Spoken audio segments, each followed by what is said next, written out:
नमस्कार सबैलाई। के हजुरको लाइसेन्स पनि प्रिन्ट भयो त? प्रिन्ट भएको छ कि छैन कसरी चेक गर्ने त?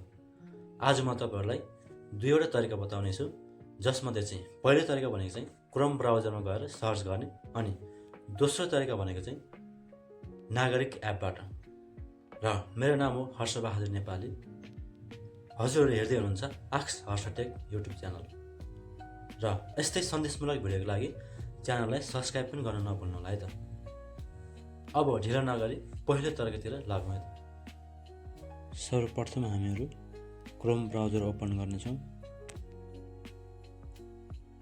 त्यसपछि सर्च बारमा गएर हामी ड्राइभिङ लाइसेन्स प्रिन्ट चेक भनेर सर्च गर्नेछौँ। ड्राइभिङ लाइसेन्स प्रिन्ट चेक, त्यसपछि सर्च गरौँ। त्यसपछि यस्तो पोर्टल खुल्नेछ है त। हामी पहिलो पोर्टलमै क्लिक गर्नेछौँ। त्यसपछि साथीहरू यस्तो ड्यासबोर्ड चाहिँ ओपन हुन्छ।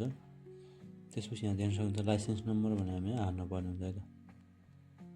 मेरो लाइसेन्स नम्बर चाहिँ 01-06-89007798 भयो।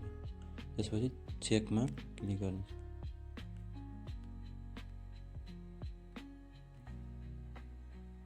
त्यसपछि हेर्न सक्नुहुन्छ निम्न लाइसेन्स नम्बर प्रिन्ट भएको छैन भनेको छ। मेरो चाहिँ अहिले प्रिन्ट भएको छैन।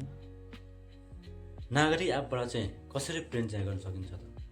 यसको लागि चाहिँ म जस्ट भन्ने मात्र छु। सर्वप्रथम त हजुरले यसमा आइडी बनाएको हुनुपर्दछ। त्यसपछि हजुरले ड्राइभिङ लाइसेन्सको ठाउँमा चाहिँ हजुर क्लिक गरेर यस्तो फोटो देख्न सक्नुहुन्छ। त्यसपछि हजुरको फोटोमा चाहिँ दुईवटा ठाउँमा सिग्नेचर छैन भने चाहिँ, जस्तै इस्युड बाई भनेको ठाउँमा र सिग्नेचर अफ कार होल्डर भन्ने ठाउँमा चाहिँ सिग्नेचर छैन भने चाहिँ हजुरको ड्राइभिङ लाइसेन्स चाहिँ प्रिन्ट भएको छैन भन्ने बुझिन्छ। यदि सिग्नेचर भएको छ भने चाहिँ प्रिन्ट भएको छ भन्ने बुझिन्छ। यसरी हजुरले सजिलैसँग चेक गर्न सक्नुहुन्छ।